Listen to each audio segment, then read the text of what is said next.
Governor Huckabee, an American in San Bernardino, murdered 14 people, while terrorists with Belgium and French passports murdered 130 people. We're facing a threat within our borders and from outside the United States. Those European terrorists, they could have come here at any time, given that we have a visa waiver program that enables people to travel back and forth. It exists with those countries and 36 others. If countries around the world, including many in Europe, cannot ensure that their citizens are not jihadists, why are we waiving the visa requirement at all? Well, we shouldn't be. And that's one of the reasons that I think there are a lot of voices in our country who are saying it's time to relook at the visa program. The European Union is a failure.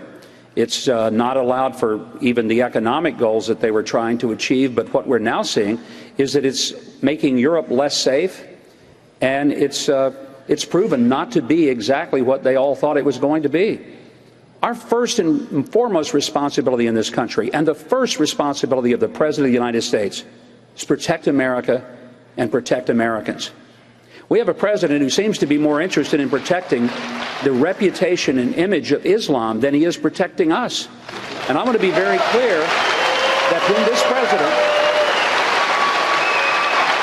makes comments like he did the other night that we have to be so careful because we don't want to offend Muslims, he needs to read his own FBI crime stats from last year, which would show him that of the hate crimes in the country, over 5,500, about 1,100 were religious hate crimes. And of those, 58% were directed toward Jews, only 16% directed toward Muslims.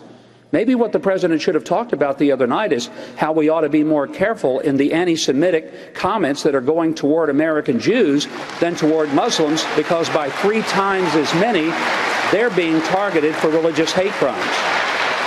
If you get rid of the visa waiver program, does that shut down international commerce? It does not shut down international commerce, but it may slow it down. And you know what? A slowed down commerce that is making us safer is worth it. This lady who came and joined with the San Bernardino killer had passed 3 background checks, and that's why a lot of Americans didn't buy it when the president said, we'll bring in Syrian refugees, but don't worry, we'll check them out. We have a lot of confidence in a president who told us that we could keep our doctor, we could keep our health insurance, it'd cost us less. And now the latest is, if you like your gun, you can keep it too. And frankly, we don't buy it. We don't believe it. He's lost his credibility. And his inept inability to work with Congress and pass legislation has led him to do what I never even imagined doing as a governor, and that's just going and doing it my own way. That's why we elect a president, is to lead, is to be able to shepherd things through. And if I can do it with a 90% Democrat legislature in Arkansas, there's no excuse for any president not being able to lead in Washington if he knows what the heck he's doing when he gets there.